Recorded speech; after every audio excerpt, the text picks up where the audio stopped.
Évidemment, cette éternelle souffrance des souffrances, la Shoah, hein, qu'on nous a appris à l'école. Et moi, j'étais l'autre jour, j'étais chez Walt Disney. Et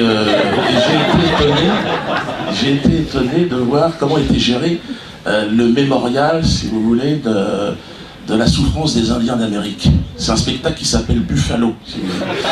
C'est-à-dire que, pour vous donner un ordre d'idée, le mémorial de la Shoah pour les Indiens, c'est à Disney Village. Et alors, vous auriez vu ça, c'était exceptionnel. J'ai observé avec mes enfants, bien vous rentrez, on vous met un chapeau de cow-boy sur la tête, un peu l'équivalent d'un brassard nazi, et puis c'est parti pour 1 heure des commémorations avec Mickey dans le rôle de l'historien. Et là, vous avez pendant 1 heure, et puis la force de Disney, je dirais, c'est vous n'avez pas le poids de la culpabilité, du tout. Pas du tout. Vous avez même à un moment donné envie de participer au massacre. Vous m'aurez donné une chasseur.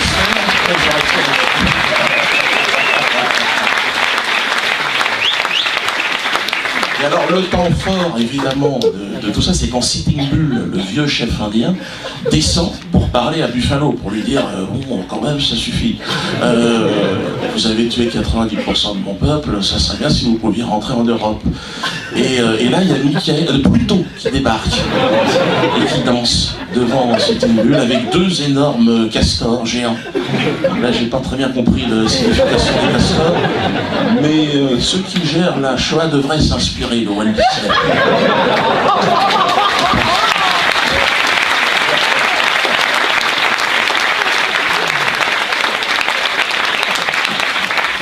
Évidemment, ce sont ces éternels pleurnichards qui voudraient nous donner aujourd'hui des leçons de droits de l'homme et tout cela. Je pense que beaucoup de gens aujourd'hui ne sont plus dupes et observent. Je crois qu'Internet est la véritable révolution, celle qu'ils n'avaient pas vu arriver.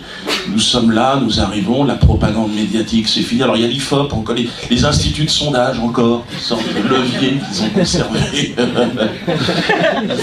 Alors c'est avec des questions de plus en plus fermées d'ailleurs. Qui parmi ces 3 personnalités de gauche ferait selon vous un excellent président de la République? Marc Dutroux, Guy Georges ou François Hollande? Donc il arrive.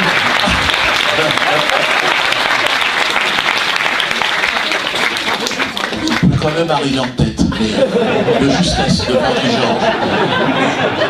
Mais on est aujourd'hui face